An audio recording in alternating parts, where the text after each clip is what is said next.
Welcome to Balanced Black Girl, a podcast dedicated to mental, physical, and emotional health from the Black woman's perspective. Tune in to hear from Black woman health and wellness experts giving the approachable advice you need to help you feel your best. I'm your host, Lestrandra Alfred. Let's dive in.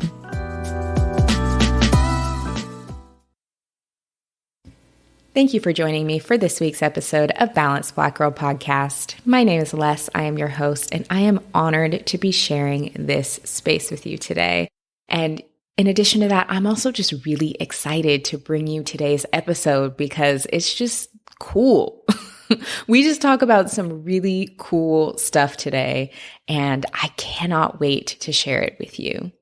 Today's guest is Juliet Obodo, who is a master hypnotherapist and NLP master practitioner and trainer, and she helps facilitate individual and corporate transformations through brain training.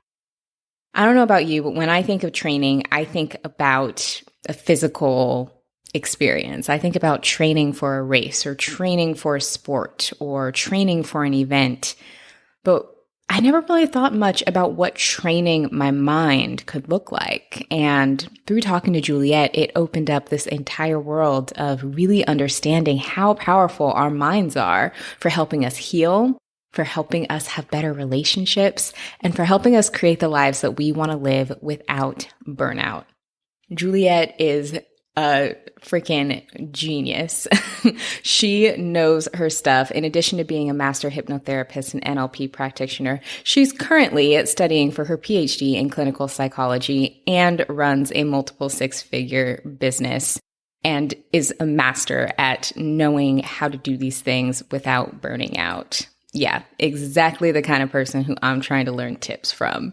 So please join me in welcoming Juliet to the show. If you don't already, please make sure that you have like your notes app, you got a pen, you got a piece of paper, because she drops so many incredible gems. I know you're going to want to take some notes and you're going to want to refer back. So let's jump into the interview. Juliet, welcome to Balanced Black Girl. Thank you so much for joining us and holding space with us today. Thank you for having me. I'm really excited to chat with you. Definitely. Well, I'm excited to have you here. So I cannot wait to talk to you about all things ancestral healing, brain training, habits, hypnosis, things that I geek out over, but still have a lot to learn about that you're really brilliant in. But before we go there, I would love to hear more of your story. So how were you introduced to the world of brain training and hypnosis? So it's kind of, it's not even like a straight line. It's kind of like a squiggly line with my relationship with hypnosis. I actually the first time I was hypnotized was to help me deal with a breakup. And because prior to that in high school and college, I would always like spiral after a breakup. And so it would affect my grades or like anything that I would do. And with hypnosis, I was able to manage this breakup. And because I was in corporate, and so I knew like I couldn't get bad grades in corporate, you just get fired. Yeah. So I said, I have to do something about this. And for some reason, I stumbled onto a hypnotherapist in New York. And I went to her and she helped me start to fix like the way that I cope and the way that I release people from my life. And then flash forward to like a year, 2 years later, I had another breakup and it was fine. I was like, oh, wow, that actually worked, because I forgot about it after the session. And then I did NLP for sales. So using just the subconscious to help you stay motivated, help you hit your sales goals.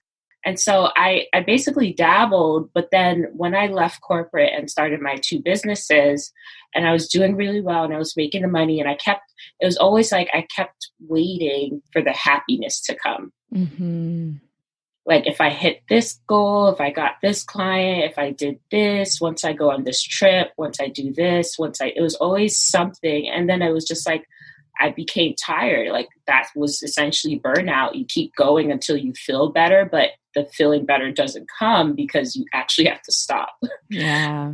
And so I joined a program, and in the program, there was a hypnosis audio. And so I was used to getting in-person sessions. So I didn't really think an audio would be as powerful as it was, but it helped me really do some real deep inner child work and get the happiness that I was looking for, which was within me all along. Oh my goodness. I mean, even just that short synopsis, which I'm sure is still only part of your story, is incredible. There's so many things in there that I know I could relate to hearing right off the bat that I want to get into a little bit more. So first, you mentioned NLP. What does NLP stand for? Sure, it's neuro linguistic programming. Okay. So programming of the mind with language. Cool. Is hypnosis considered a form of NLP, or are they different? They're different, but using a combination of the two is a very powerful transformation. So for me, I'm shifting into more conversational hypnosis. So my clients are getting shifts as we are having this conversation. And depending on the language that I use, the light bulb moments happen for them, which make it more powerful than someone else saying it to you. Yeah. When you say it to you. Wow. That is so cool. So cool.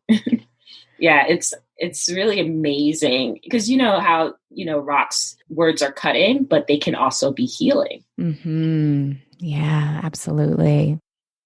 One of the other things that you mentioned when you were working with your first hypnotherapist was that you really started diving into fix how you cope and how you released people. Is that something that you've seen be common that a lot of folks need to work through, is figuring out how we have those healthy coping mechanisms and how we release people, situations? Is that common? Yes, 100%. Because we, based on, especially with America or North American society, it's a guilt-based system. Mm-hmm. So there's guilt around failure because we don't really understand the true concept of failure. We think quitting equals failure.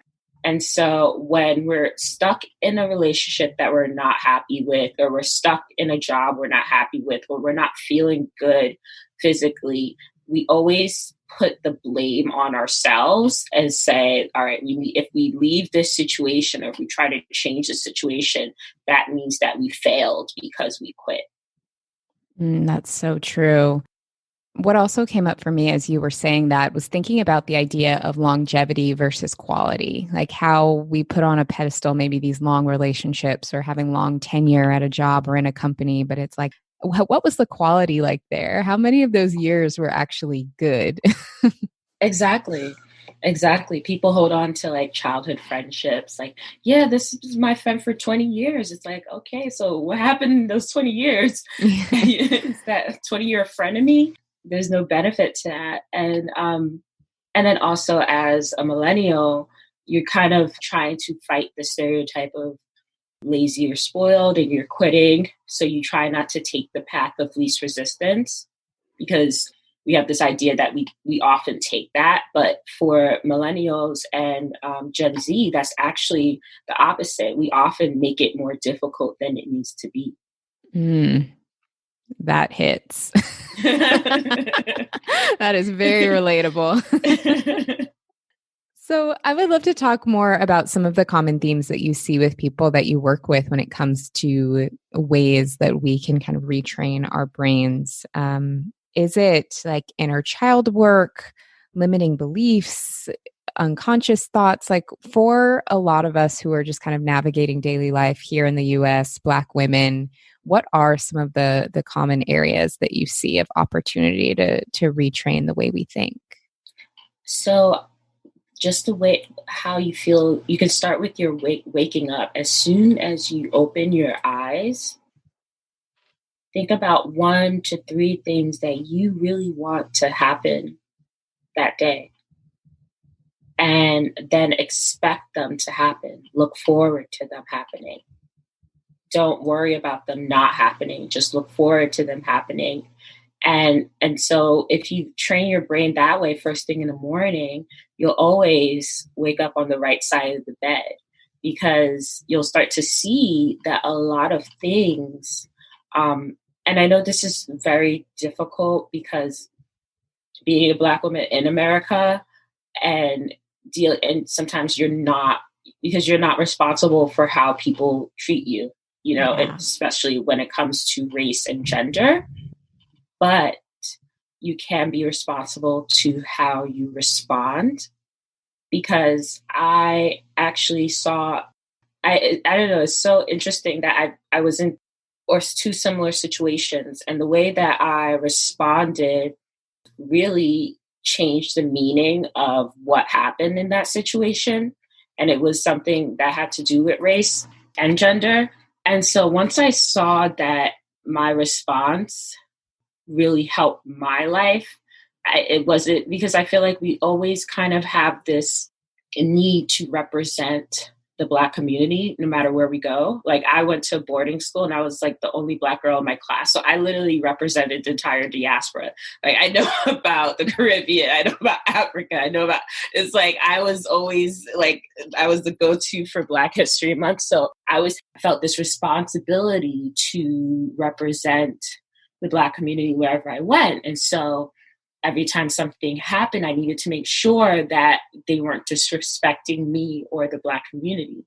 But then when I released myself from that kind of responsibility, almost like thinking about, how is this going to affect my day? How is this going to affect really my life as an individual? And that released a lot of burden and a lot of stress, and also helped me kind of go back to my true identity, not with the labels that people give me or the demographic that people try to put me in. And so once I regained that freedom, I'm better able to help my community versus trying to just be a representative. But because I'm able to maintain my health, my mental, emotional, physical health, I'm able to actually do things that actually help the community versus things that I thought were important. Was that I think I just went off on the tangent, but okay. No, it was great.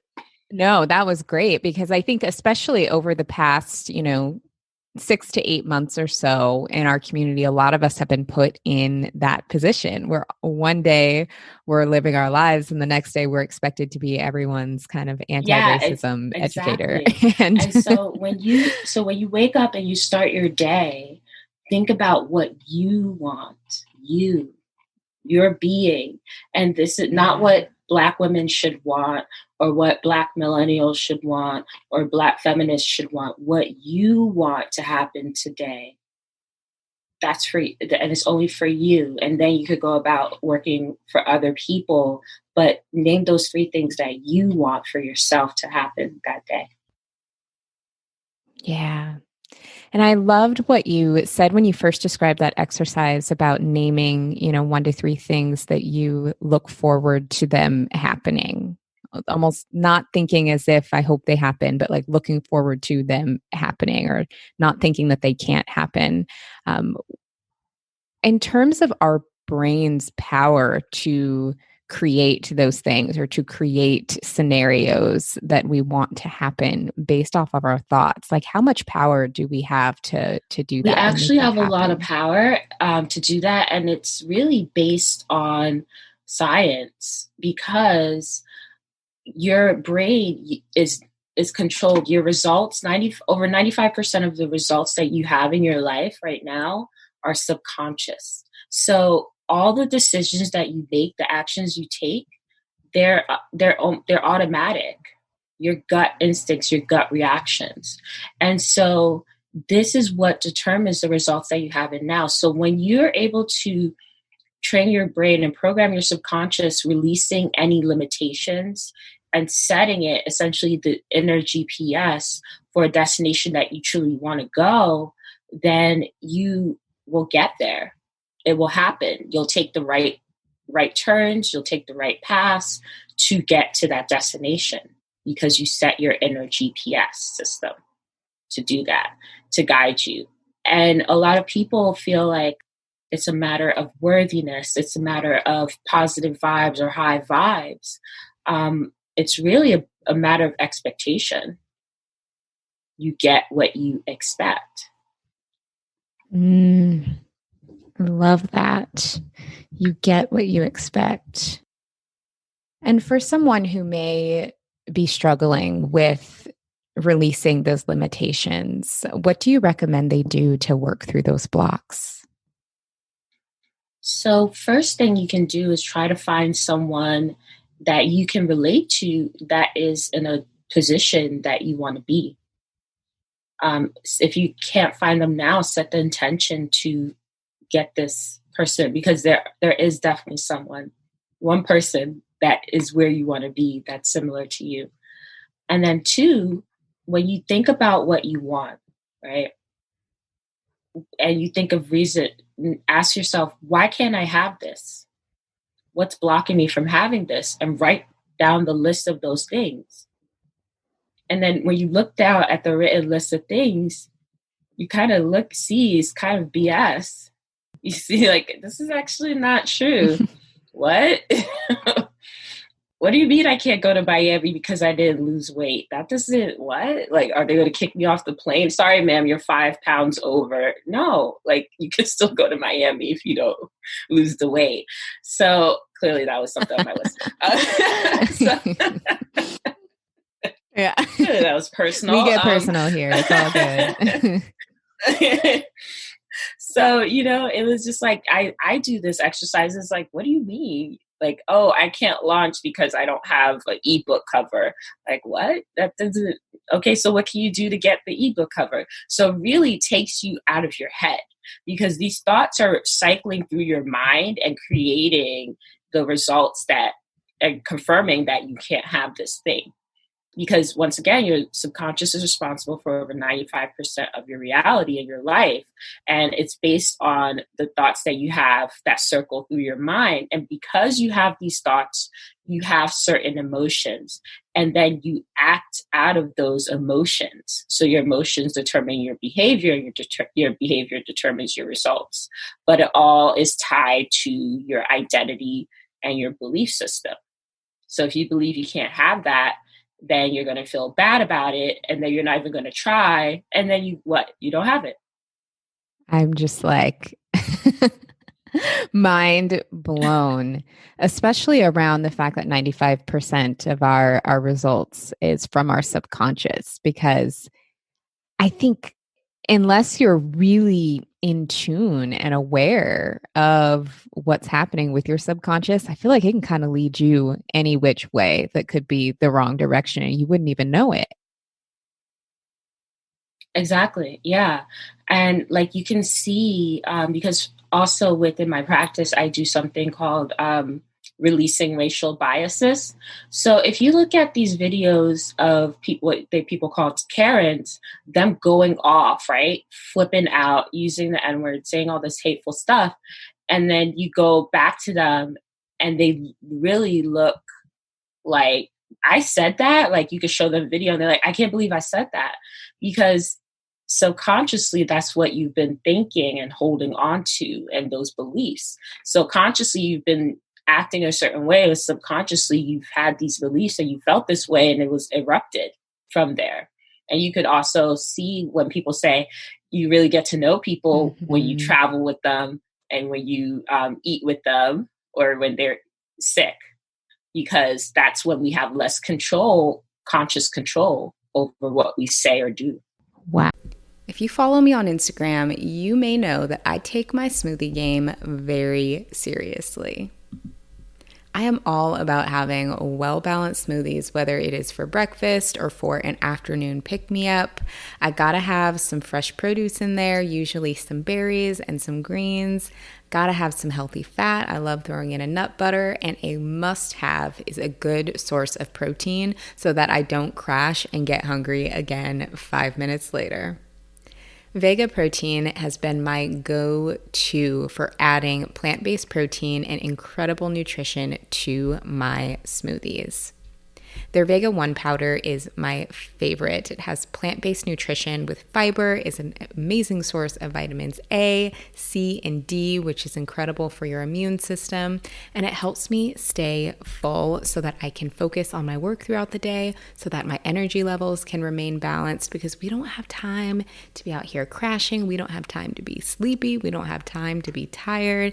And incorporating Vega 1 into my smoothies helps me stay energized for my day. Make sure you check out Vega's whole line of plant-based nutrition at myvega.com/balanced. That's myvega.com/balanced. Wow, that is really incredible. So I would also love to talk a little bit about how either our subconscious thoughts or these different kind of patterns and brain waves that we have also affect how we feel physically. Like, is there a connection between either our physical health, how we feel physically, how we feel in our bodies, and what's happening in our subconscious? Yes, yes, especially for Black women, we're oftentimes always thinking in beta waves. So beta waves is you're always active, you're thinking. People might call you overthinking, or you might have been diagnosed with ADHD.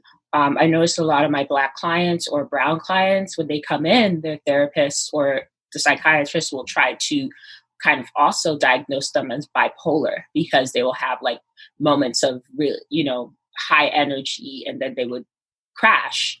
But essentially it was really burnout, because their brain waves were always in a constant state of beta.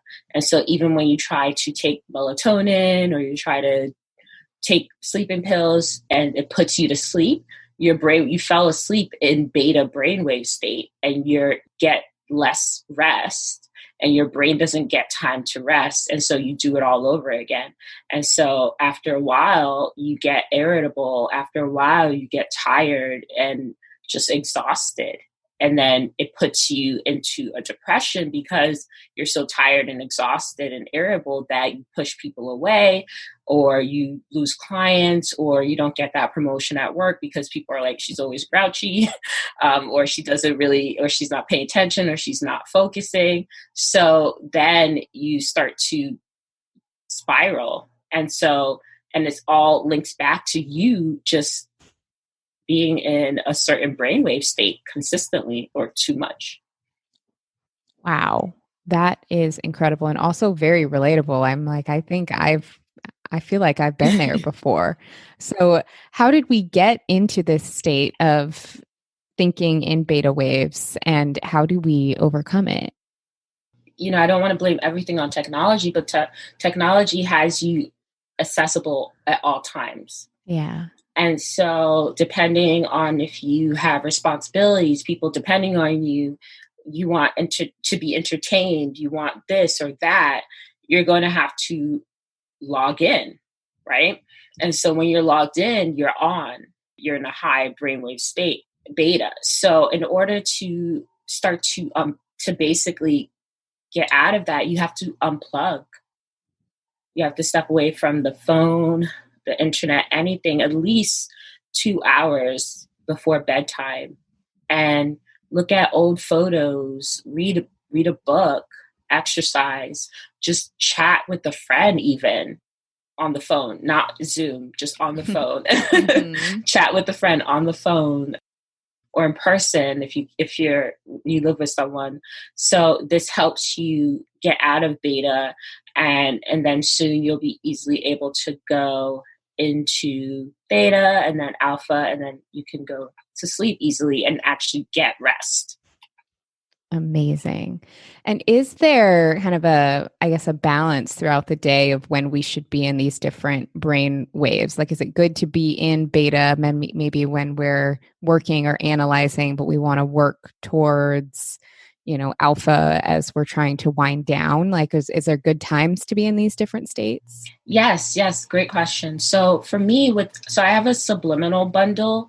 So I have a daytime subliminal and a nighttime subliminal to help basically shift your brainwaves. This is something that you can't actively do yet. So with the daytime subliminal, with the morning meditation, that immediately puts you into beta. So you wake up, it's like your morning coffee. Cool. And then during the day, when you're ready to get to work, you put on the daytime subliminal, and it actually takes you into beta state, intense focus.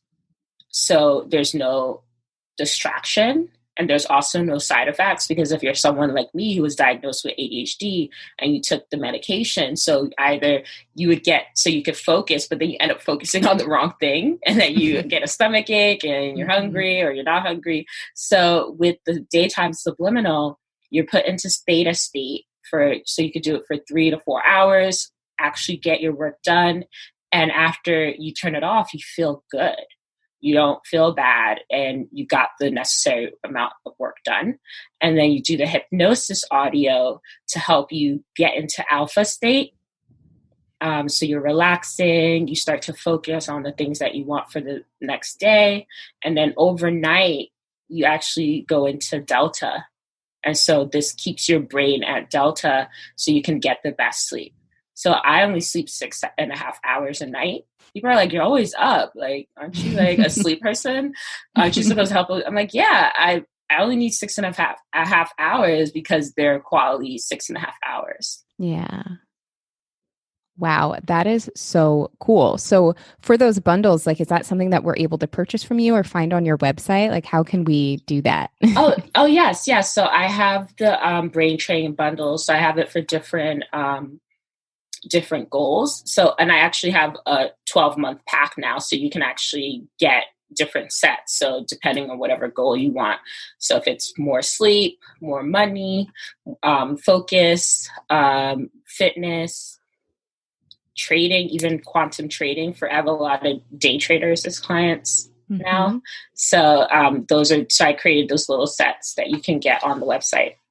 So cool. We'll make sure we link them in the show notes so that folks can check them out, because that sounds amazing. Yeah, and then it helps you too, because then you start to build more trust in your brain and yourself. Yeah. So for me, I had a special combination to be able to go to sleep. It had to be like 1.5 glasses of wine, an edible, and a sleeping pill.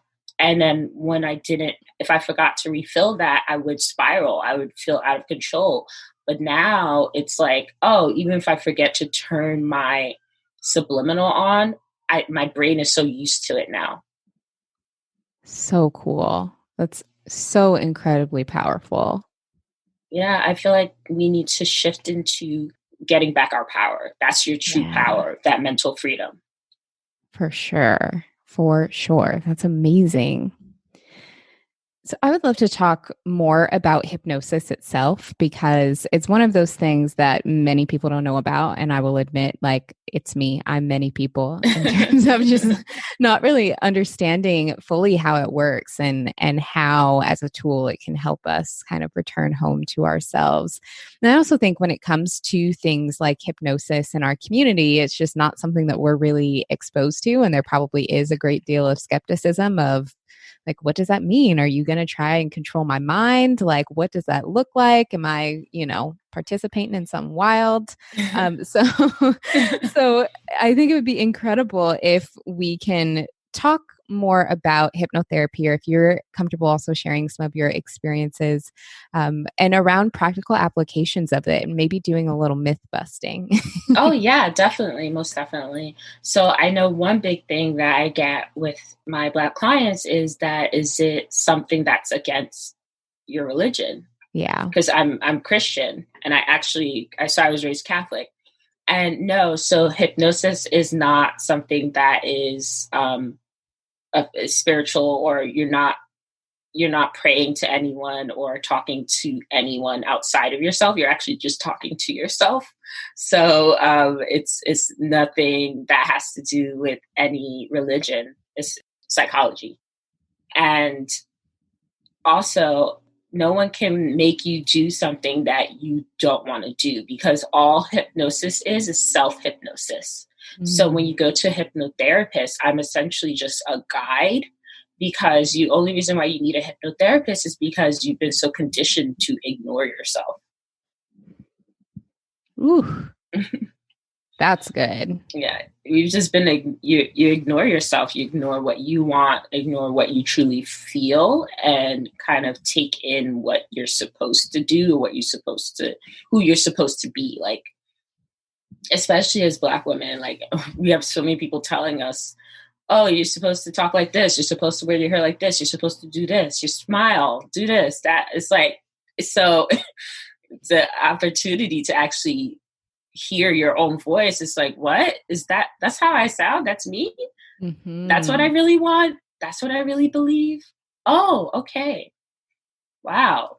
So I can do that? Okay, wow. And so it was a revelation. So hypnosis is really just returning to yourself and clearing your mind so you can open your heart to faith and surrender.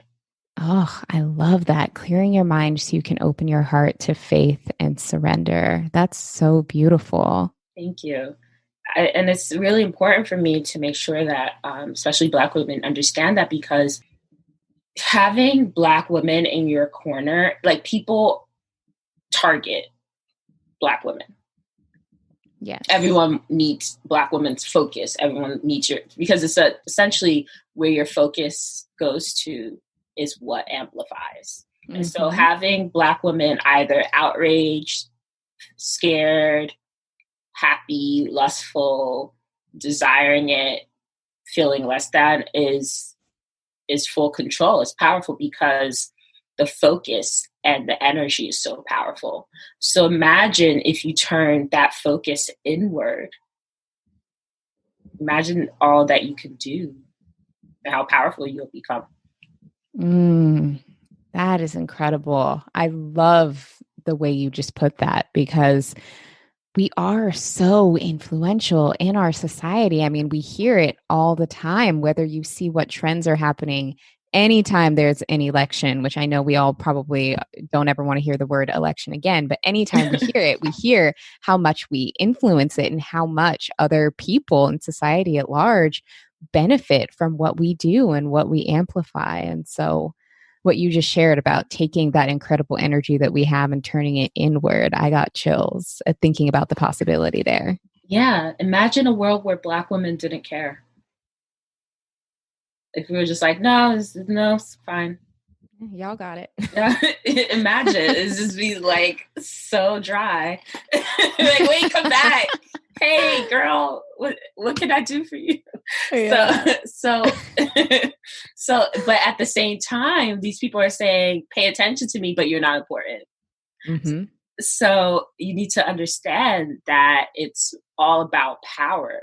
You're so powerful that they designed thousands of systems to show you that you weren't. Ooh. You know, it's like, yes, you see so many Black women that start behind the start line, like they're starting in the parking lot, maybe in the next town over, but they still cross that finish line. Yep. Oh my goodness, it's so real. Yeah, and it's like so important for me. And it's like I don't really like being visibility wasn't something I was into. Like all my clients came to me for referral, but this year really showed me how important it is to show that this is an option and this is a possibility and that there is a solution to whatever you're experiencing. Like you feel like there's just a dark cloud, or you feel like your future is fuzzy. There is a way to gain clarity without having to give up your soul. Yes. I love that. That's so beautiful. Thank you. And talking a little bit more about hypnosis, one of the things that you touched on earlier when you were talking about your experience with hypnotherapy was going from working with an in-person practitioner to using audio. Can you tell us a bit more about that experience, maybe for folks who are interested in hypnotherapy but can't see someone in their area, or, you know, right now with the pandemic, audio is probably going to be their best option. What was that experience like? Yeah, so it was very interesting because for me it was, so when I design my audios, I saw like what she did and what's important to include in the audio to take you on this journey, because it's really about bringing down each layer of your mind so you can finally get to the center. And Mm-hmm. so to do that, it's almost like you're opening each door like slowly. You don't want to rush to it. So it's just as powerful as an in-person session, because the power really is about you communicating with yourself. Yeah. I love this like unintentional theme of connecting with ourselves, because I think it's something that is so important that we're not taught how to do. And I think we can't be encouraged and reminded enough to connect with ourselves and listen to ourselves. Yeah. And it's like, take it from someone that has done so many things in order to get this happiness that I was searching for, and realizing that it was within me. I'm in my 30s, so hopefully anyone that's in their 20s listening to this, you get a head start. You can start doing it now so your 30s are super lit. But it's like it's like it took me a while to understand that, but I had to kind of experience it and be like, okay, so that's not giving me the happiness, that's not giving me, like, I made multiple six figures in both businesses. My brownstone apartment in Brooklyn, best, my hair is together, labels, all of this stuff, like Instagram is popping, all this stuff going on, trips, all this stuff. And I still felt empty. And the Yeah. future felt so fuzzy. Like there wasn't really anything that truly made me look forward to it. And so, um, realizing that I didn't actually need these things or experiences, I really could just sit still and be happy, then everything changed. Everything, you realize, like, oh, what I was fighting so hard for wasn't even something I wanted. What I was so sad about wasn't even something I truly wanted. And that is freedom. So when you realize that these things that were put in your mind that you want or need, that aren't really yours, that's true freedom. And that's true happiness. Yes. Oh my goodness. That is beautiful. Thank you. Yes. Oh, so good. Because I have clients that were like me, high performers. And so one always bought different courses. Like she's like, all right, should I be a travel agent? Should I do this? Should I help with insurance? Should I help repair credit? Like she thought like this certain particular business model will get her 100K and that will get her freedom and happiness. But working together, she realized she already had that. Mm-hmm. So she didn't need another course. Yeah. Yeah. I think it can be so tempting to constantly look outside of ourselves for direction and for guidance and for advice and for what we should do. And because we have so much noise available to us, I mean, any piece of information is available to us. And that can be good, but it's also good to just be really centered with yourself and to understand what it is you want and what you're looking for, and to not value other voices more than your own. Exactly. And it's like, I want so many Black women to have this and have this gift. And so that's why I'm always like, I post every day. People are like, oh, I love your content. I'm like, great. I just want to make sure that more people, that's why I post on Mm-hmm. all these platforms. So people know, because I realize it's something that isn't pushed or promoted. There are no commercials for hypnotherapy because there are no side effects. And it's like, once you kind of do it after a year, you're good. I won't have clients or patients for years and years. They will essentially heal and be able to self-heal and self-coach after a good year or even less.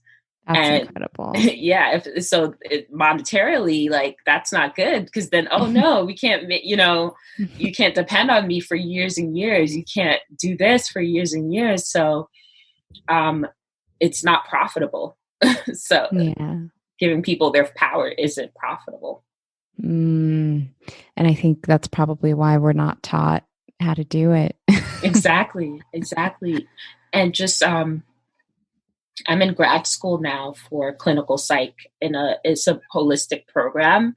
It's not a traditional psych program, because I actually left the traditional psych program because it was just like, my BA is in psychology, and the school I attended, I had to talk to the statistics professor, because I said, this book is rooted in bias. Like, and she's like, what do you mean? So I have to read different paragraphs where the data was presented a certain way to give you a certain impression. And so she's like, oh my gosh, you're right. And so we had to switch books right in the beginning of the semester. And so knowing that, Oh my gosh. yeah. So it's really important for me to get my PhD, so I could just turn around and say, we don't need it. No, just kidding. But just so I could be like, see, I did it. So like, look, guys. But it's the way that education, medicine, even psychology has been designed has not been for our benefit. It's been for the benefit of the corporations, to create more workers. We need you to fix your mental health now so you could go to work. Yep. Be more productive and do more work. Exactly. Not really for you, or for you to be in a relationship so you could reproduce so we could get more workers. Mm-hmm. So it's very important. I don't want to sound like a conspiracy theorist, but but if you really think about it, it's just important for you to know this as you make individual decisions. Absolutely. Oh, 100%. And I think that's like, I recently realized that having a commitment to learning is an act of self-care. And learning new skills and perspectives goes far beyond the classroom, which is why I love Skillshare. Skillshare is an online platform that helps you find inspiration and express your creativity. I recently took Revolutionary Self-Care, Embrace, Nurture, and Grow Your Authentic Self by Chidera. This class is all about building self-acceptance and using your voice. My favorite lesson in the class was the Asking for Help module, which helped me release feelings of guilt and shame around asking for help. In addition to self-care focused classes, Skillshare offers classes related to productivity, creative writing, personal style, plant care, and even podcasting. It's a rewarding, affordable way to invest in yourself and to be a part of a supportive learning community. Explore your creativity at Skillshare.com/balanced for a free trial of their premium membership. That is Skillshare.com/balanced. I can't wait to hear all about what you learn. The perfect segue into another topic that I would love to talk to you about in terms of decisions, reproduction. It's around ancestral healing, especially for Black people and Black people in the US specifically. I mean, we have a long history of ancestral trauma. And so I would love to learn from you more about how we can incorporate more ancestral healing practices into our lives and what the benefits could be for future generations of the practices that we choose to do today. Yes. So ancestral healing, the way that I kind of see it and my understanding of epigenetics, and how your genes can carry fear, can carry anger, can carry sadness. And so understanding that the feelings that you have, even though you may now grow up privileged, more privileged than your past generations, but you still feel this sadness, this anger, and this pain. This is why. It's not you.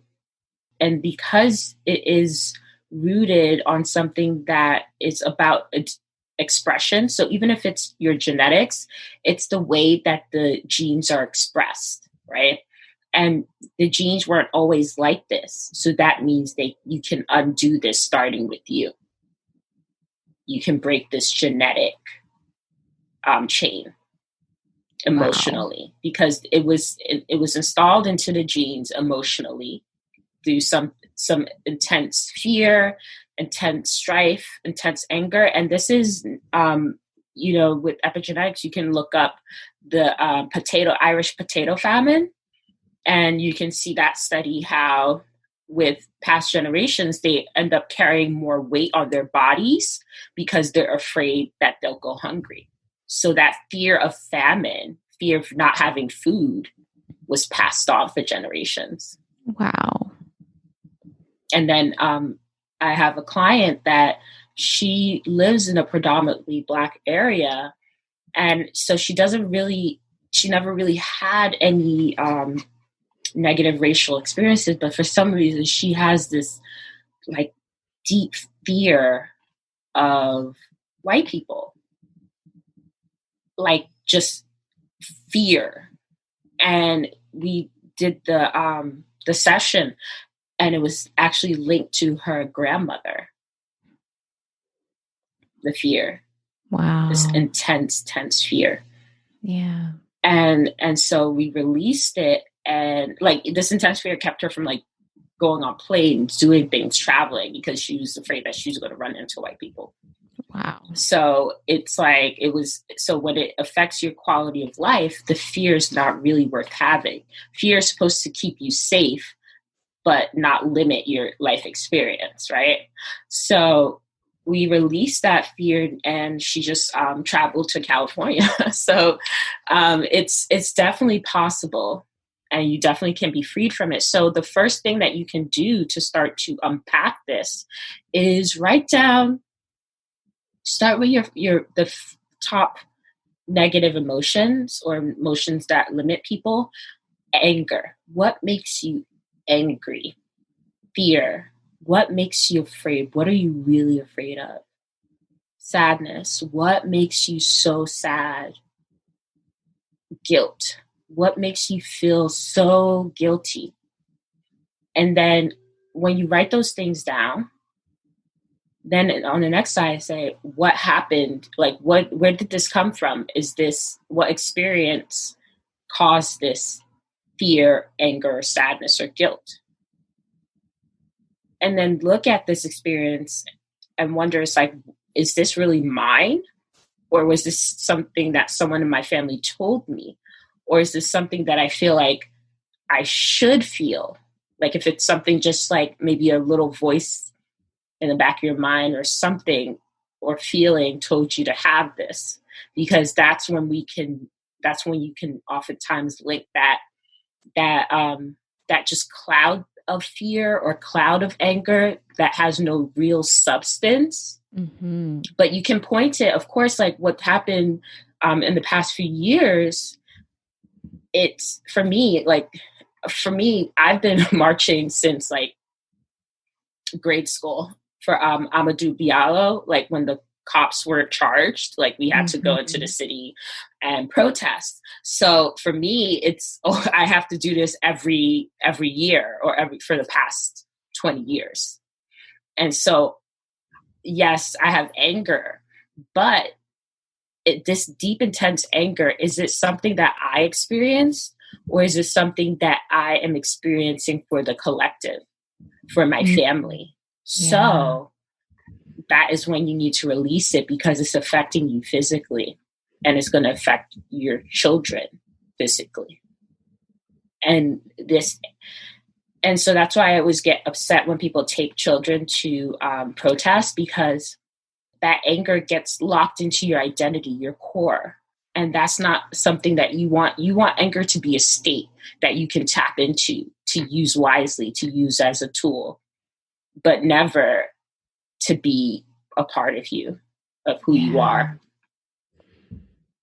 My goodness. I just my mind is going like a million places at once with that. Yeah, it's just a lot. But it's incredible, like in the best way, in the best way. And I love what you just said about fear and anger being tools when we need them, but not being locked into our identity. Yes, because it limits your experience. It limits your happiness. Like, you have to remember that you are part of a collective, but you are an individual being. You are an individual soul, and you came here to experience the good things more than the bad things. The bad things are things that are put in place to make you see how good the good things are. Yeah. They shouldn't be the main focus of your life experience. And if you're listening to this podcast episode now, this is a sign that you're going to be the person in your family to start this shift. You're going to be able to heal the people before you and then pass on healing to people after you. Yes. Yes, you are. Oh my goodness. So when we sit down and we start to unpack these things of where do I feel anger, where do I feel fear, sadness, guilt, unpacking what's ours and what's not ours, how do we actually release what isn't ours? So you start to, once you do the anger list and the fear list, and you identify what truly doesn't have substance or like true roots in your present day life, then you can start to run kind of interviews with your family members. Ask them, like, was there anything, experience or event that happened that created like this flood of anger with the family, flood of fear. And so once you get the story behind it, that's when you get the learning. You understand why they held on to that anger, and then you can release it. You understand why they held on to that fear, and then you release it. Like for me, so my background is Nigerian. Mm-hmm. And so in Nigeria, there's different ethnic groups. And so my ethnic group is Igbo. And so we had a civil war where we were starved. So many Igbo people were starved out. And so even now today, you'll notice that Igbo people are thicker than most Africans, or bigger, because we hold on to the weight and we hold on to everything now, because we were like, okay, you're going to starve us again? Like, what's going on? So we held on to that. But then we also hold on to this anger and distrust of our people. And so once I realized why I had this intense anger and distrust, like all my life, like 3 years old, like, who are you? Like my mom, I was shady baby. And it was basically linked to my great grandmother, who was doing a lot of healing and all that work during the war.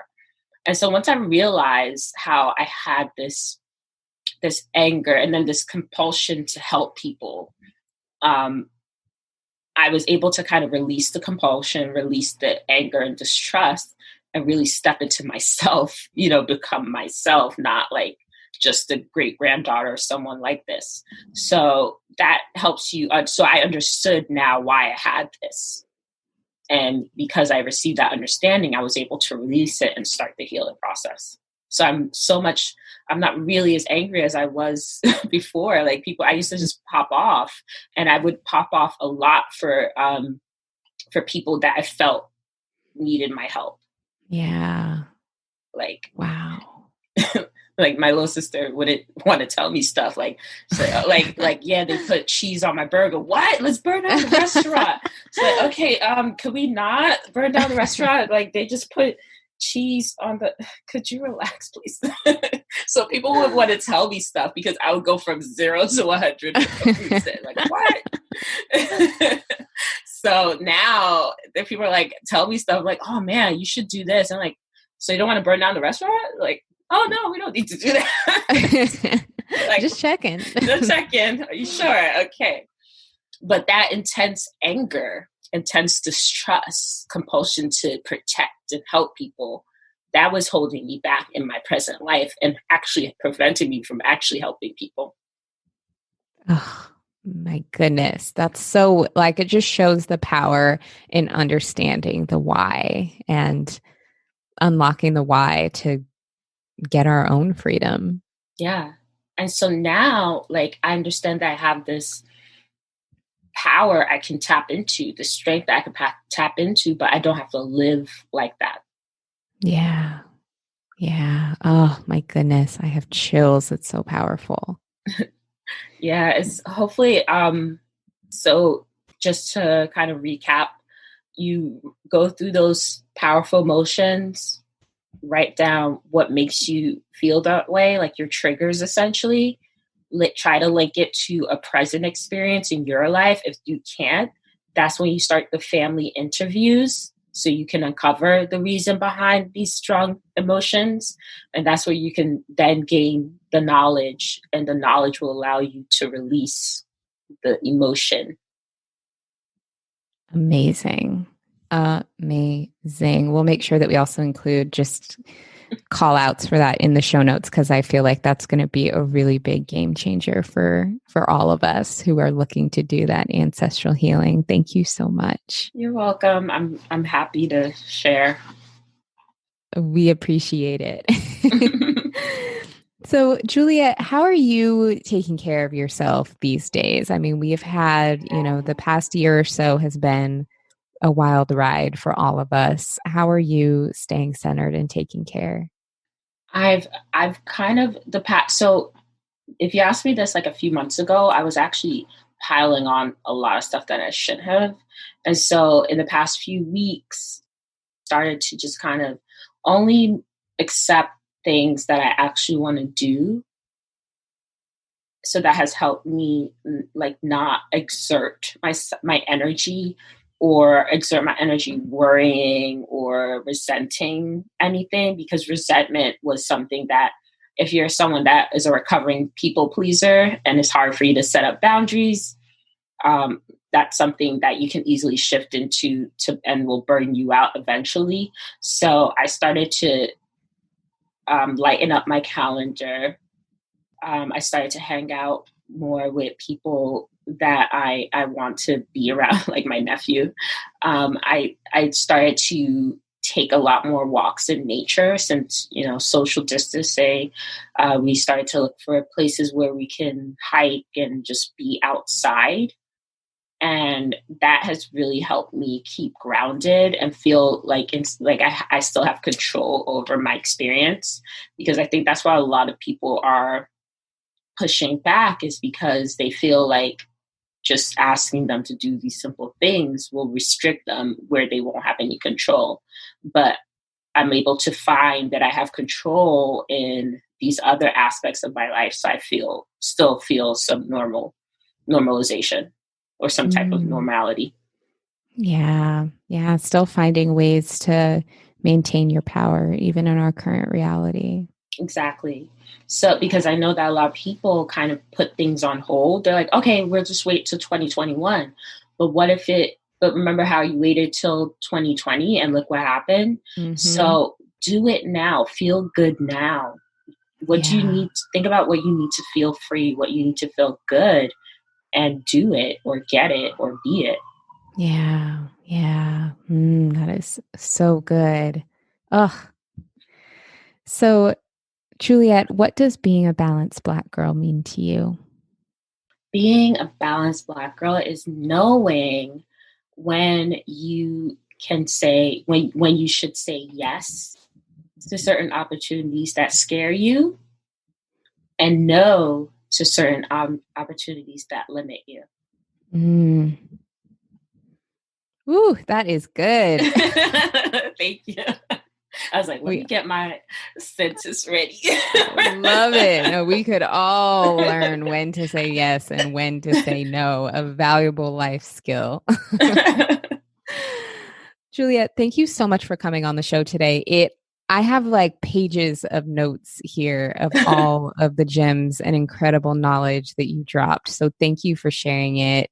How can our audience keep in touch with you, follow your work? If they want to work with you, where can they find you?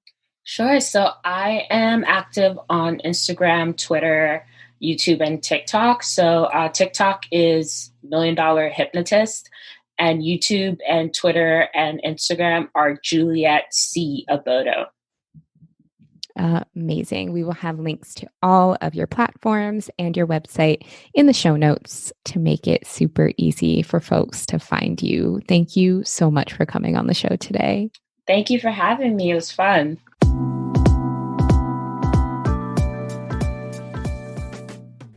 Thank you for tuning into this episode of Balanced Black Girl podcast. I hope this conversation helped inspire you on your own personal self-care and well-being journey. Make sure you subscribe so you don't miss future episodes, and head to balancedblackgirl.com for show notes and more information. If you'd like more support finding your balance, join our private membership community for self-care tools, exclusive content, and more. Visit balancedblackgirl.com/community for more information. If you enjoyed this episode, please leave us a rating and review on Apple Podcasts, and don't forget to share it with a friend. Thanks so much for tuning in.